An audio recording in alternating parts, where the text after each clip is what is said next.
Círculo de Hermenéutica y Estudios Sociales. Chasquicuyki, doctor, kay llaqtanchikpa sutimpi. Ayin hamukuy, doctor Víctor Samuel Rivera. Cuyas haiku taitaiku.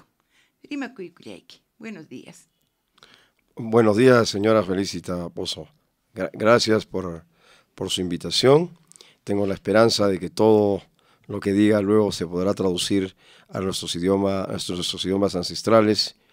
En principio ya habíamos tenido una reunión el día de ayer en la Universidad San Cristóbal de Huamanga, en que fue un coloquio preparatorio para el Congreso 16 de Filosofía Nacional del Perú, en que en agosto de este año 2017 van a venir filósofos representativos de todas las universidades del Perú.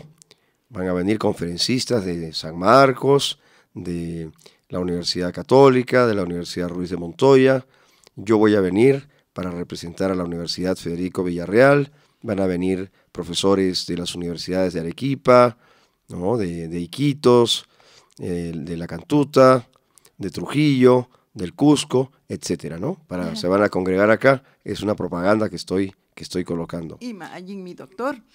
Bueno, kunam punchau que hay principio de autoridad pa vísperan pim kachkanchik hinaptinja doctor kay doctor ninchik riki filósofo ñani wachkanchik ña kay yachay ninchik cultura andina ancha yachak experto hinaptin pay rimay payaykuasunchik imam kay principio de autoridad. ¿Qué es el principio de autoridad, doctor? Bueno, quisiera ser antes que todo riguroso, ¿no? También quiero ser pedagógico, porque sé que las personas que me van a escuchar no tienen necesariamente las herramientas que yo tengo para expresarse. Pero la realidad es la misma. La realidad que ustedes, andinos, viven es la misma que yo conozco con mis herramientas de filósofo. El que filosofa de verdad, filosofa sobre la realidad, no filosofa sobre fantasías. Y el que filosofa teniendo, como yo tengo, veneración por la realidad de mi pueblo, entonces estoy interesado también en la reivindicación y en la felicidad de mi pueblo, del pueblo que me ha dado a mí mi vida, ¿no? Yo existo porque tengo un pueblo. Ese pueblo me da a mí la razón de ser de mi pensamiento. Si no tuviera pueblo, no tendría tampoco filosofía. Bien, entonces... Doctor, muchas gracias. Nuestra más grande bienvenida aquí a nuestra radio Quispillacta. Doctor, como usted sabe, ¿no? La corrupción está empobreciéndonos más, tanto a nivel mundial como en nuestro país y también aquí en nuestra región. El Poder Judicial ha declarado a nuestro gobernador, exgobernador regional, el señor Oscorima, ha declarado libre de la denuncia penal que tenía y estaba él sentenciado a 5 años, ¿no? Y tenía que pagar reparación civil, etcétera. Pero en la sala suprema ha sido declarado inocente y por eso el pueblo de Ayacucho está molesto, está indignado, doctor. Entonces, hablar de principio de autoridad, doctor, va a enseñar a nuestro pueblo, ¿no?, qué es la autoridad y qué es el verdadero principio de autoridad, cómo deben ser nuestras autoridades, ¿no? A ejemplo de nuestras autoridades ancestrales. Sí, doctor. Bien, sí. Quizá lo que debemos hacer para que les sirva lo que yo les voy a decir es realizar algunas distinciones terminológicas, ¿no? Y sobre la base de eso hacer una reflexión filosófica que vamos a darle un tono popular para que ustedes luego, cuando se defiendan ante los poderes políticos injustos, ustedes tengan sus propios recursos para poder argumentar, ¿no? Bien, entonces, en la filosofía del derecho, una cosa muy básica que se distingue es entre legitimidad y legalidad, ¿no? También esto tiene un ancestro, que es la dicotomía, ¿no? El par de dos, ¿no? Autoridad y potestad, ¿no?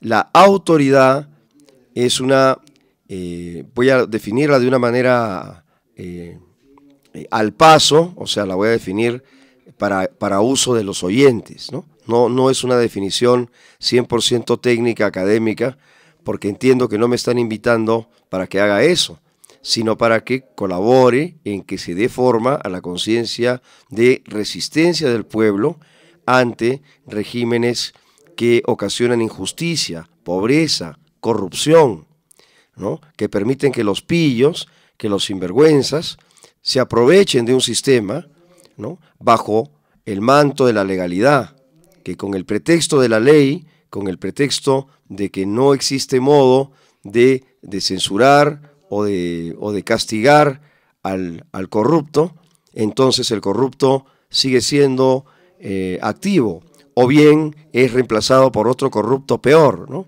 Por eso déjenme decir, desde que me alcanza la memoria, para efectos de esta conversación, ¿no? Nos dijeron, ahora que viene la democracia, que no es más que el modelo norteamericano de gobierno, ¿no? Nos dicen que viene de los griegos, que viene de la Revolución Francesa, etcétera, todo lo cual en parte es un poco cierto, pero básicamente en nuestro país se ha instalado una forma de régimen político que está dirigida por Estados Unidos y que por lo tanto refleja los valores y los intereses de la sociedad americana, o sea, no nuestra sociedad, sino la de otro grupo humano que vive en otro sitio, que tiene otras costumbres, otra religión, que tiene otra manera de ver la vida. Pero bueno, con este prólogo, ¿no? Vamos a distinguir primero legalidad de legitimidad, ¿no? Gracias, doctor. Entonces, háblenos, doctor, de la legalidad de las leyes, porque aquí no se respeta la ley, doctor, se pisotea, se compra voluntades, doctor.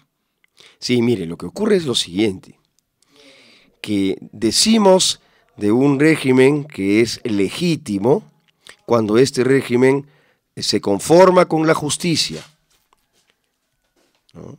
Es decir, cuando el régimen practica, ejerce y realiza la justicia en el pueblo, cuando un régimen es socialmente justo.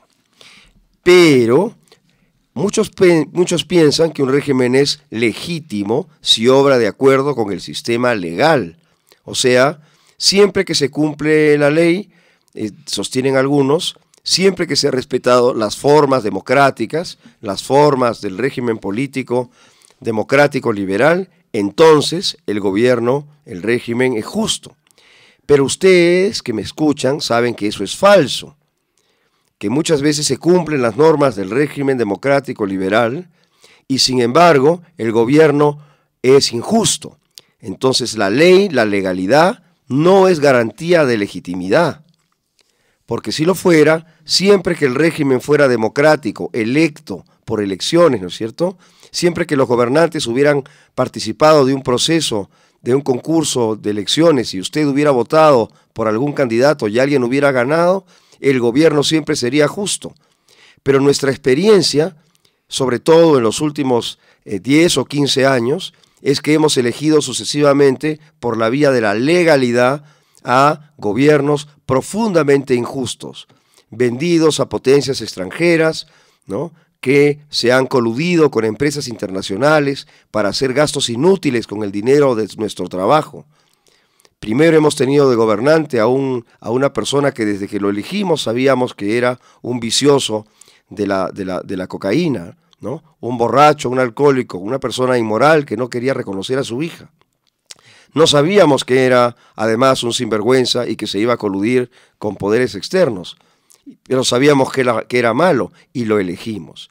¿Por qué lo elegimos si sabíamos que era malo? Porque el régimen de la legalidad nos empuja a hacer cosas malas. Bajo el amparo de que la ley es lo mismo que la justicia, nosotros mismos nos convertimos en cómplices de la injusticia y la volvemos realidad y la padecemos. Ese señor fue reemplazado por otro de quien todos sospechamos. Ustedes saben que no me puedo comprometer, me pueden enjuiciar, porque la legalidad tiene el poder, ¿verdad? La legalidad tiene el poder y por lo tanto puede, así como puede liberar al criminal y declararlo inocente, como a este señor Oscorima, también puede declarar inocente al culpable, ¿no? Porque la lógica de la legalidad no tiene nada que ver con la justicia ni con la moral, sino que tiene que ver con procedimientos que se considera que son justos en sí mismos, ¿no? De eso voy a hablar un poco más, porque he quedado con la señora Felicita en hablar bastante, y ya después ella generosamente todo lo que yo diga lo va a convertir a la lengua quechua, andina, ¿ya?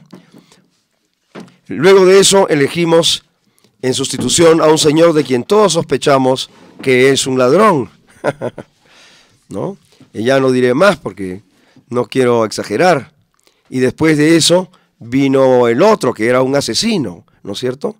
Un criminal que torturaba personas en los pueblos de la sierra, ¿no? Y aquí la gente es consciente de eso, porque muchos de ustedes pueden haber sido parientes de personas que han sido torturadas o asesinadas por ese señor, que no lo voy a mencionar. Entonces hemos tenido a un vicioso de la cocaína y del sexo, ha sido reemplazado por un fascineroso que le gusta el dinero, y ese ha sido a su vez reemplazado por un asesino. ¿Y quién ha elegido a todos ellos? Nosotros. Tú has elegido a esas personas. ¿Y sabe usted por qué ha pasado eso, oyente?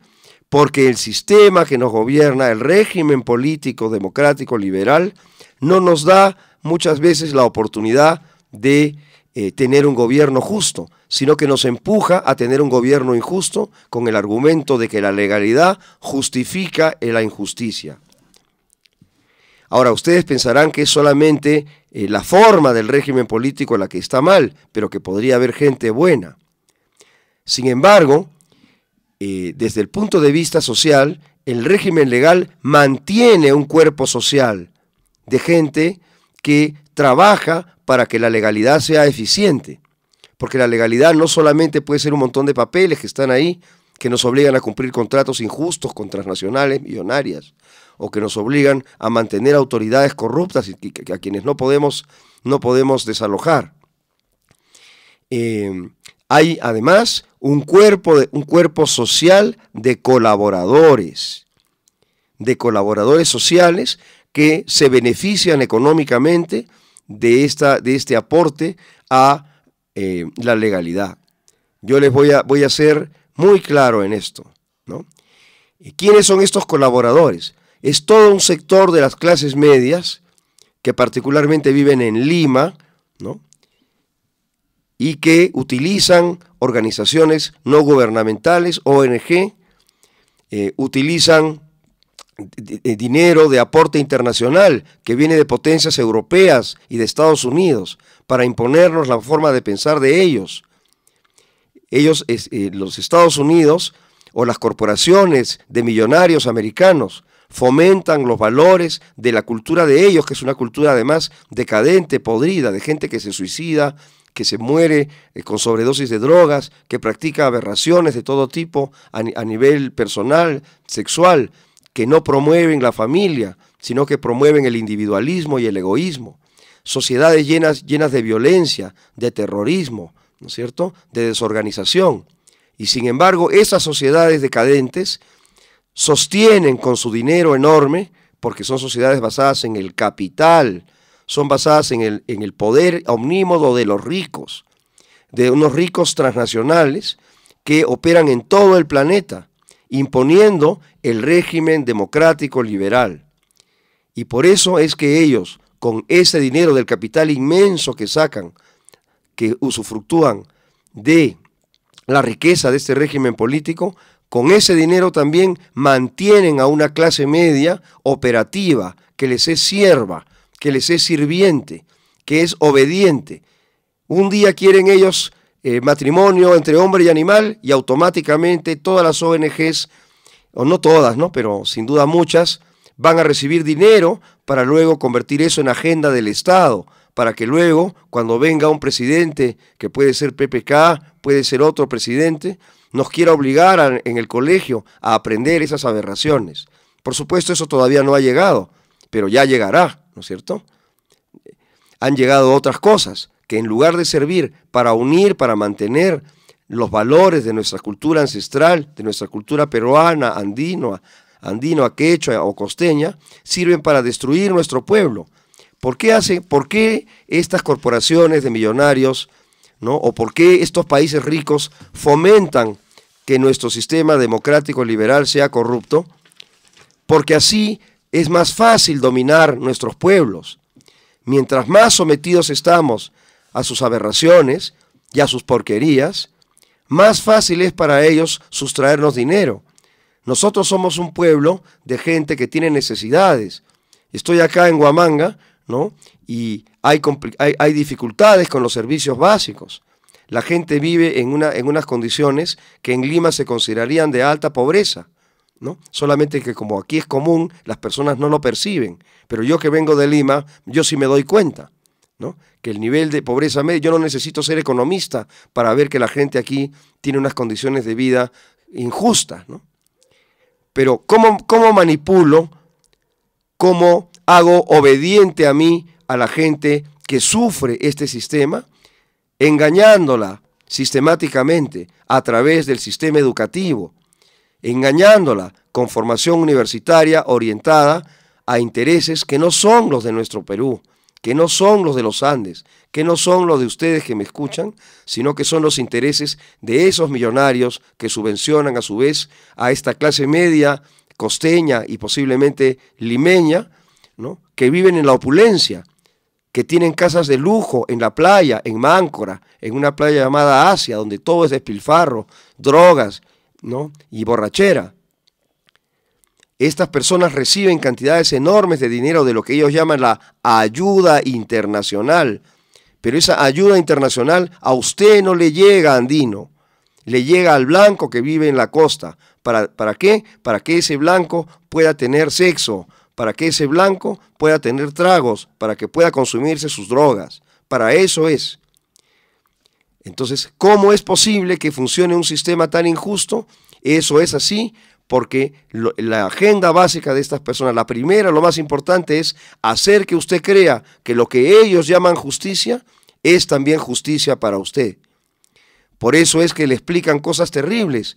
Les dicen, por ejemplo, que ustedes tienen que seguir agendas de igualitarismo sexual, que parece, cuando uno lo escucha, dice que bien, que interesante, que bueno, y en parte tiene, por supuesto, algo de razón. Pero imagínense que ustedes les impongan cosas absurdas, como en Estados Unidos, que quería hacer el presidente Obama, de hacer un baño para personas que no tienen ningún sexo definido. Decía, baño para niño, baño para niña en el colegio, pero sería injusto, decía este Obama, que no hubiera baño para el que no tiene sexo, para el que tiene sexo fluyente, para el que tiene, el que es transgénero. Oiga, ¿tiene algo que ver eso con el mundo andino? ¿Dónde está el mundo transgénero en los Andes? ¿En qué comunidad de los Andes quiere usted poner baño transgénero? Baño para alguien que no es ni niño ni niña. ¿Eso es compatible con el pensamiento andino? ¿Tiene algo que ver con nuestros valores ancestrales? No solamente andinos, preincaicos, sino también a lo largo de toda nuestra historia. ¿Tiene que ver con nuestra religión, con lo que consideramos valioso? No, ¿verdad? Entonces ahí usted ve síntomas, ve síntomas de algo enfermo, donde la legalidad no es legítima, donde el dinero social que usted produce cuando trabaja su chacra, cuando cuida a sus animales, cuando está esperando las estaciones, cuando sufre el friaje, ¿no es cierto? ¿Ese dinero para qué es? Para los vicios de una clase parásita que vive en la costa. ¿Y esa clase parásita en qué se ampara? En la ley. Porque sostienen que el derecho, la Constitución, los tratados internacionales, los convenios del Estado, etcétera, todo eso obliga al Perú, dicen ellos, es vinculante, ¿no? Dicen, es vinculante, o sea, es obligatorio que nos adaptemos a lo que mandan estas corporaciones transnacionales económicas, que al final mantienen a los parásitos en Lima para ellos llenarse de plata, ¿no? Miren, se los voy a poner de esta manera. El año pasado, esto dicho nada menos que por la televisión internacional, ni siquiera por mí, ¿no? Se llegó a esto, a que 8 personas en el mundo, que son los dueños de los medios de comunicación, los internet, ¿no es cierto?, que son los dueños del Facebook, de todo eso que parece tan chévere, no sé cómo decir eso, ¿ya? Los dueños de eso, siendo 8 personas, tienen tanto dinero como la mitad de la humanidad. O sea, esas 8 personas, y no estoy contando a su familia, solo a esos 8, porque no sé si tienen familia tampoco, esos 8 tienen tanto dinero como la mitad de toda la humanidad, como 3.000 millones de personas. ¿Se da cuenta? Eso nunca ha existido antes. ¿Cómo ha sido eso posible? Con el culto a la ley, diciendo que la ley es lo mismo que lo legítimo, y que el que aspira a algo distinto de la ley, ese debe ser condenado. Por eso ellos han creado una cosa, si me permite la señora Felicita que hable tanto, han creado lo políticamente correcto.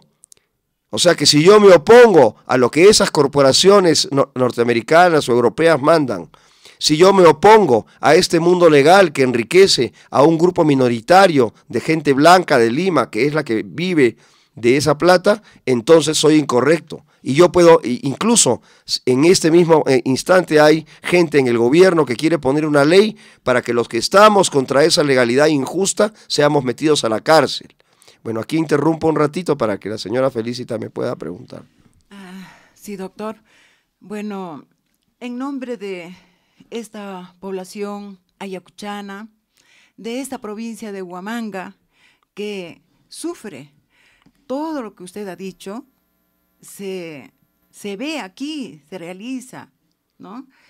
Tenemos nosotros congresistas, 3 congresistas, que en realidad no nos representan allá en el Congreso de la República, porque nosotros, como usted bien lo ha dicho, ¿no?, estamos atrapados por la legalidad, ¿no?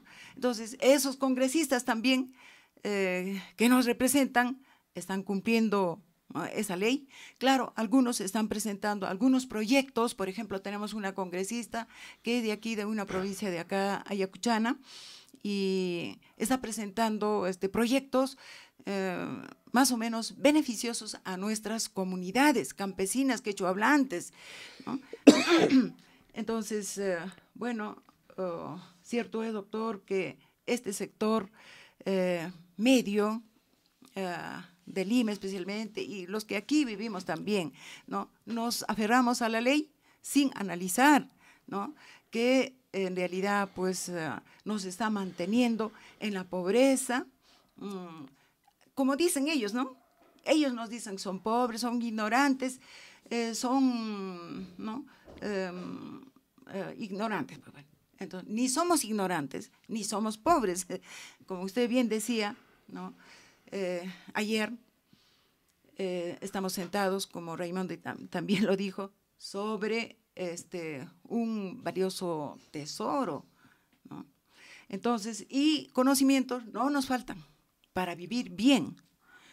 Entonces, yo le agradezco mucho. Aquí está, somos miembros de Hantu, es una asociación quechua de letras y artes, Ayacucho Chanca. Ellos también han entendido sus palabras y vamos a escuchar la opinión de él y su pregunta. Es el profesor Andahuaylino, profesor Moisés. Wauhipanikuna Kaikispillasta Radio Huyarimujuna, Rimaiku Kuikichin Kunan Punchao 27 de mayo. Kunan Punchao que Día del Idioma Nativo, Ronaseminchik Hatun Punchaoni. Doctor, buenos días, felicitaciones por el enfoque que está haciendo. Eso ayuda a entender cómo estamos viviendo, cómo está la situación de nuestro país y la situación mundial, por qué estamos como estamos ahorita. Sabemos muy bien que la corrupción en en este sistema social capitalista, en este sistema social que vivimos, es generalizada, institucionalizada y legalizada. Entonces, legalmente está, como se dice, consagrado todas las corrupciones y otros aspectos delincuenciales que hacen, y por eso tenemos gobernantes delincuenciales. Por eso nosotros decimos siempre, desde que invadieron los españoles al Tahuantinsuyo en 1532, desde el primer gobernante del llamado Perú, porque antes no se llamaba Perú, tenía sus propios nombres originarios, desde ahí hasta la actualidad, el primer gobernante Francisco Pizarro hasta hoy día, prácticamente todos los gobernantes son delincuentes. Quizás podríamos hacer alguna excepción con el general Velasco Alvarado, pero también seguramente debe tener algunos problemas de repente con la realidad, por ejemplo con las matanzas que hubo en Huanta, en Ayacucho por la gratuidad de enseñanza, etcétera. Entonces tampoco se salva de ser un gobernante delincuente. O sea, no hemos tenido prácticamente gobernantes honestos, moralmente limpios, como quien dice, podemos seguir el ejemplo de esta persona. Entonces, ese tipo de gobierno, en cambio, antes, en nuestra cultura andino-amazónica, milenariamente, los gobernantes han sido personas que predicaban con el ejemplo. Entonces, ajá. Entonces, esa es la realidad que estamos viviendo. Entonces, mi pregunta sería, doctor, ¿qué debemos hacer nosotros ante esta realidad?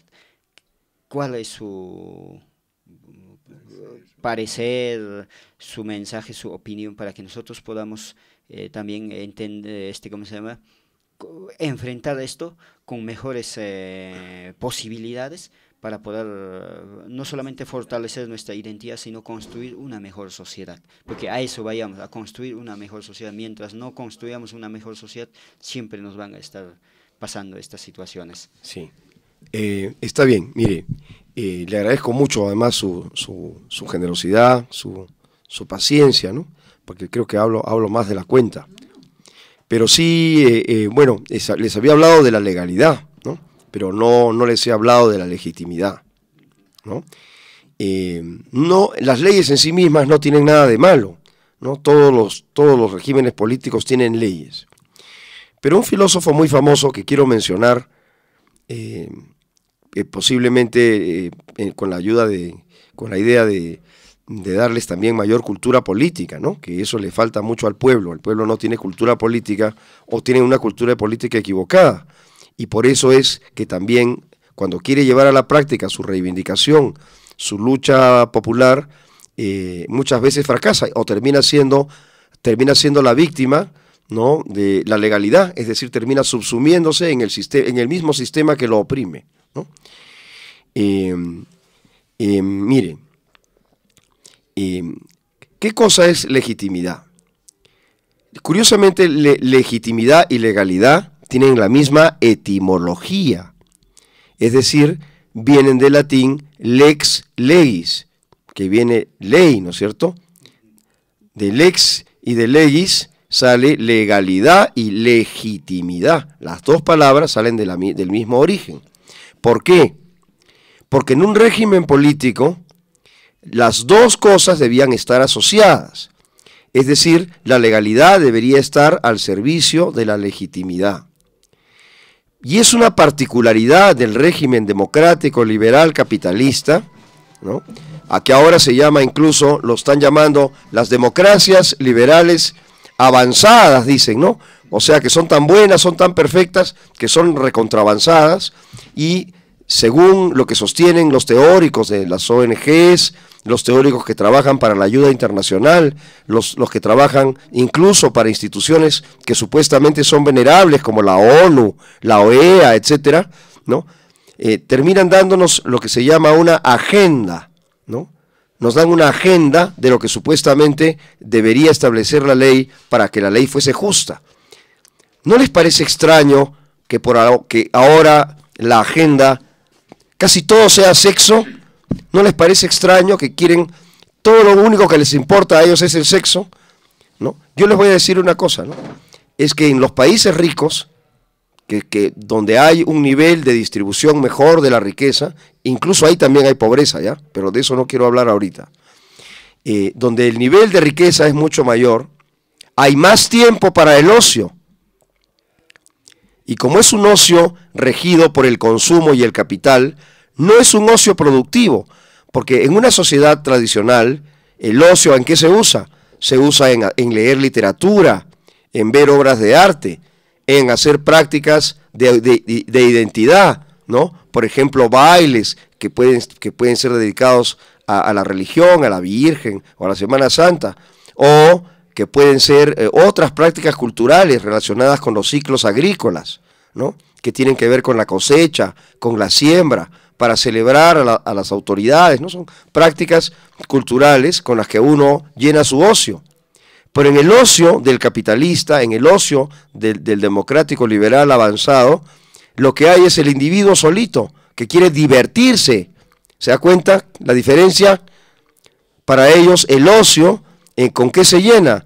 Se llena con drogas, se llena con alcohol, se llena con sexo. Por eso es que es importante para el ocioso de la sociedad democrática liberal avanzada tener mucho sexo. ¿Y saben por qué es así? Porque él ya satisfizo sus necesidades materiales con la riqueza en la que vive. Como ya le sobra la comida, de tal manera que, por ejemplo, en Estados Unidos la cantidad de comida que se desperdicia, ¿no?, es mucho mayor que la que podría satisfacer las necesidades de los hambrientos de la mayor parte del mundo.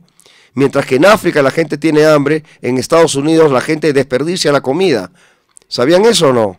Así pasa, ¿no? Porque su ocio es un ocio orientado al desperdicio de la riqueza. Por eso es que se afanan con el sexo. Pero vamos a la legitimidad. Evidentemente cuando ellos se preocupan por eso es porque no están pensando en nuestra realidad. Ya, y eso me sirve para hacerles una explicación más sencilla de lo que es la legitimidad. Legitimidad es aquella autoridad que está orientada, que está comunicada, voy a decirlo de esta manera metafórica, que ustedes van a entender bien, que está vinculada con la tierra, ¿no? Es legítimo el régimen político, ¿no?, que el régimen político que expresa las necesidades, no solamente económicas, materiales, sino también espirituales, culturales, de identidad de su propio pueblo. Es el régimen que está comunicado con el pueblo. ¿Por qué la democracia liberal capitalista falla en nuestros países? ¿Por qué se ha podrido la Argentina con la corrupción? Lo cual es muy triste, ¿no?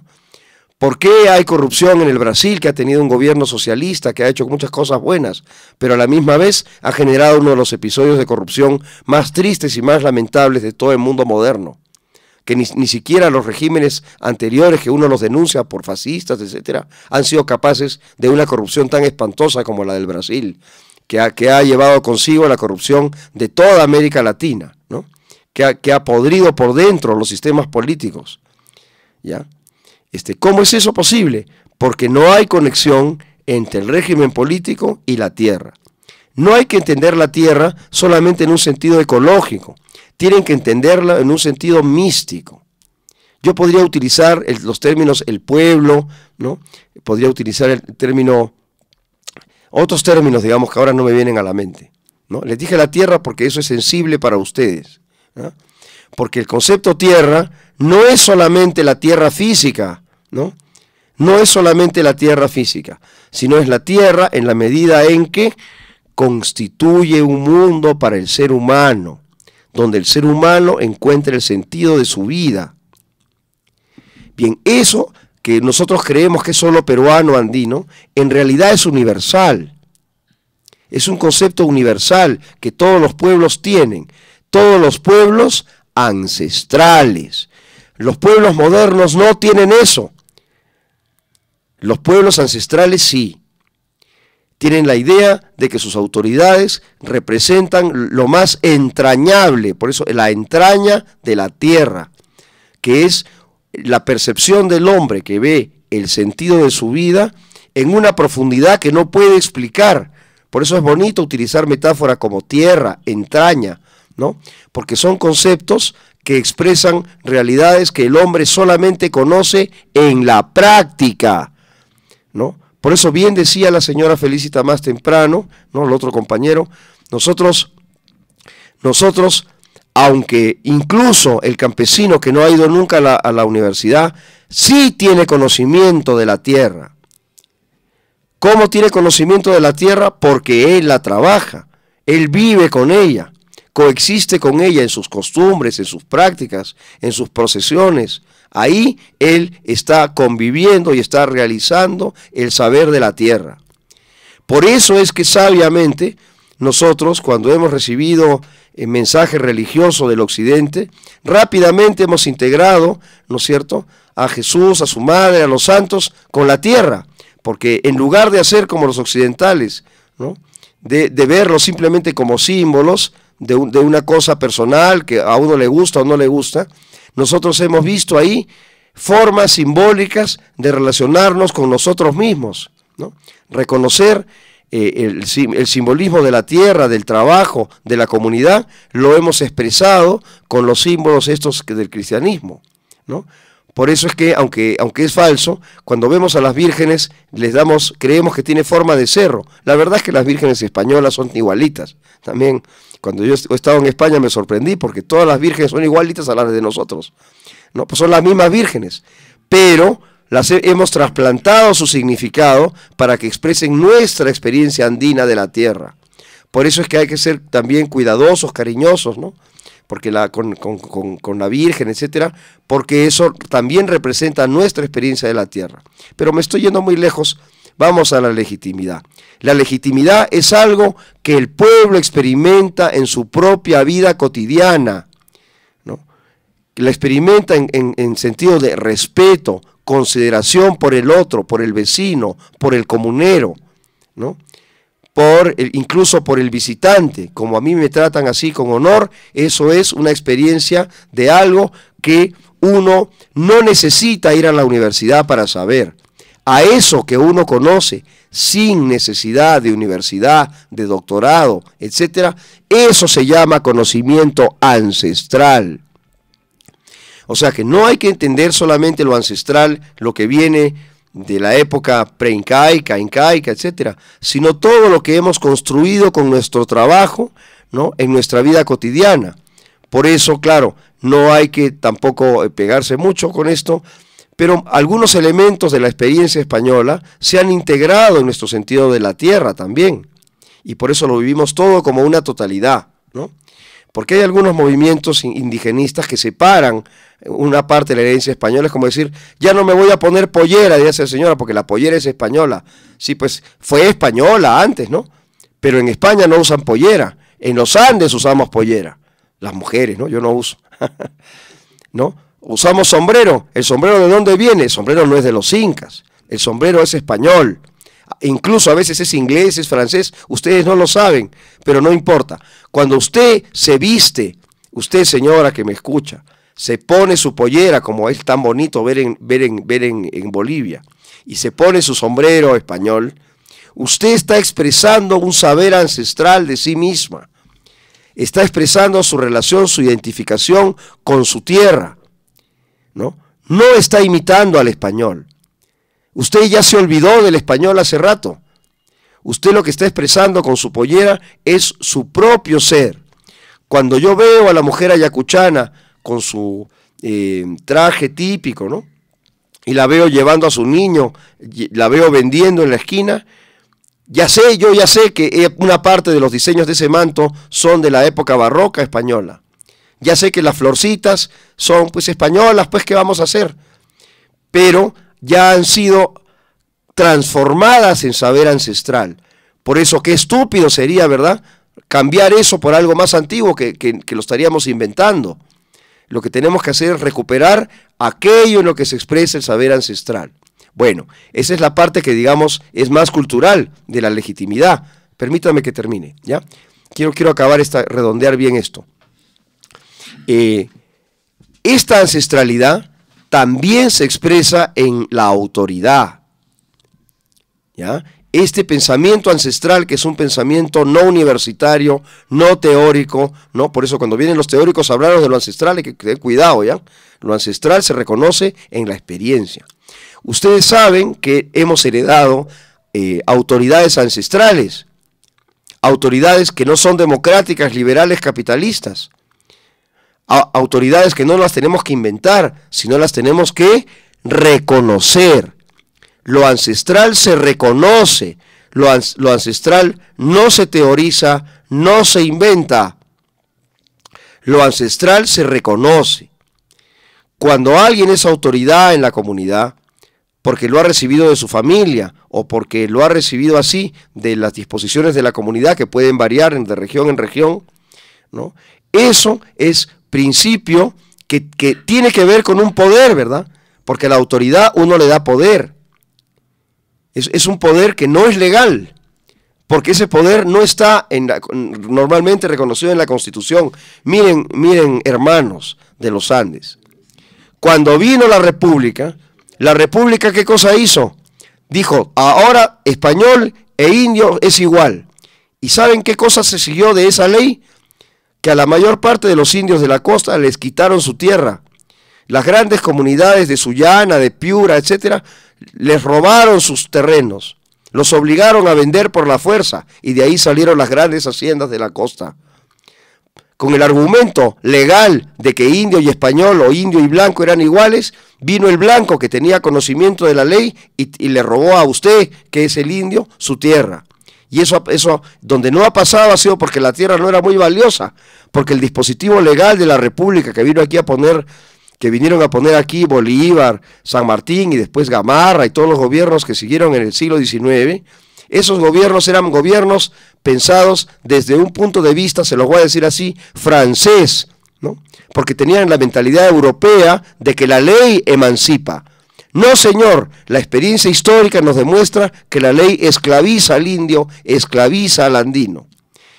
Y a pesar de ellos, hemos mantenido nuestras comunidades. ¿Por qué? Porque hemos impuesto, por la fuerza en realidad, nuestra autoridad legítima sobre la autoridad espuria de la ley que estaba hecha para robarnos, ¿ya? Y aquí es donde yo quiero hacer un alegato. Nosotros hemos, hasta la época de Túpac Amaru, ¿no? Con sus cosas buenas y malas, los reyes de España nos dejaban tener nuestras autoridades ancestrales. O sea, les daban reconocimiento. Por eso en las procesiones, ustedes lo pueden reconocer porque existe imagen de eso. No hay foto porque no había foto, pero existe pintura, ¿no? Existen pinturas que están en algunas iglesias, acá no he visto, pero en otras ciudades sí, ¿no? Donde se ve claramente al Barayoc desfilando, desfilaba el español en la procesión con la imagen, pero también desfilaba el embarado, iban en su rango, se reconocía a las panacas reales de los incas y se les permitía usar sus coronas ancestrales. ¿Por qué? Porque en ese régimen, que no era democrático, ese régimen tendría defectos, no voy a discutir eso, pero ese régimen no era democrático, liberal, capitalista. El régimen pre-independentista era un régimen tradicional, solamente que, claro, no era nuestro régimen, ¿no? Porque no era régimen que lo hubiéramos hecho nosotros los andinos. Pero sí era un régimen tradicional, es decir, no era un régimen orientado para el capital, para el enriquecimiento, sino que era un régimen en el cual lo simbólico tenía mucha importancia. Por eso es que el centro de la vida, de esa vida era la procesión, ¿no? El culto y la fiesta, ¿ya? Y de eso hemos heredado nosotros la conservación del culto y la fiesta hasta el día de hoy. Por eso cuando nosotros hacemos nuestras ceremonias, incluso las ceremonias relacionadas con los ciclos agrícolas, esas las hemos conservado a la manera española, ¿no es cierto? Por eso tenemos bailes españoles, usted dirá, sí, son serranos, pero la verdad es que toda la ropa que usamos, buena parte de la música, todo es de español. Pero en la época española no existía el capitalismo, ¿no? Por eso es que esa forma de régimen era simbólica, y por ese motivo es que se conservó la autoridad ancestral. Se reconocía al cacique, como Túpac Amaru, ¿qué cosa era? Era cacique, ¿no? Era príncipe, eso era príncipe ancestral, y su derecho andino ancestral era reconocido por la autoridad española, ¿no? porque los caciques no eran tratados como cualquiera, tenían educación especial, estudiaban latín y griego, porque se los consideraba que eran líderes de su pueblo, y por eso se les daba un reconocimiento que la República les ha negado, con el pretexto de que todos somos iguales. Al indio se lo ha rebajado, se lo ha explotado, se obligaba a que los indios en general tuvieran que ir a construir carreteras, a hacer muros, a hacer trabajo por la fuerza, ¿no es cierto? Ya sin discriminación de quién es quién. Solo por el mero hecho de ser indio, ya te volvías en servidor del Estado, de la ley. Entonces, sin embargo, a pesar de todo, nosotros hemos conservado estas autoridades ancestrales, las hemos conservado a través del régimen comunal, que tiene no democracia burguesa, capitalista, liberal, sino formas democráticas de elección que son pre-españolas, que no tienen nada que ver con los griegos ni con la Revolución Francesa, que son formas de autogobierno andinas. Y del mismo modo tenemos también las autoridades locales ancestrales no electas, que son los embarados, ¿no es cierto? Y aquí esto es para dar la oportunidad a que me vuelvan a preguntar, para no ser tan hablador, ¿no? Pero esas autoridades no electas han sobrevivido, ha quedado en la conciencia histórica, ¿no?, de que esas personas representan simbólicamente nuestras necesidades sociales, ¿no? Y por eso es que esas personas deberían ser reconocidas por el Estado, así como el Estado, imagínense pues, el Estado español reconocía los derechos de nuestros príncipes, de nuestros ancestros, y sin embargo el Estado republicano no reconoce. Por esa razón es que una manera de volver a tener legitimidad es que no solo las comunidades andinas y sus sistemas de autogobierno, sino también los jefes ancestrales, que en realidad su verdadero nombre no se llaman solamente líderes ancestrales originarios, tenemos con orgullo, tenemos que decir, son nuestros príncipes, porque son los señores naturales, ¿no? Son príncipes, en algunos casos, dependiendo, son como reyes, ¿no?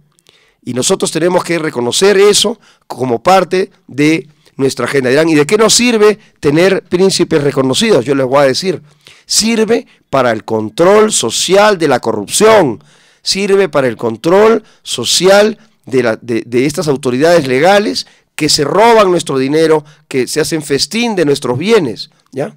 Bueno, aquí paro para dar oportunidad de que me repregunten.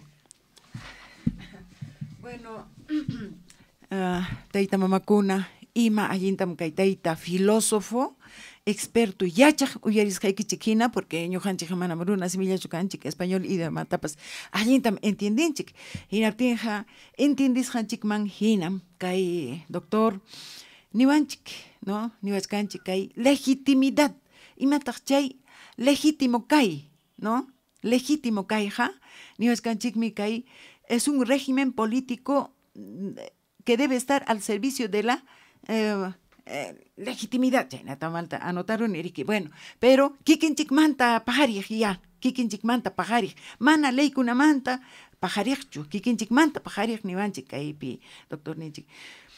Chaymi kay legítimo kayja, allin ley hukuy, Congreso piyasiskanchik mana, allin leykunaj kachkan contranchikpi, mana ya ñuqanchik paqchu, mana ya ñuqanchikta reconociwanchikchu, kay poblaciones, comunidades ancestrales, indígenas, ñuqanchiktaqa mana ya riqsiwanchikchu.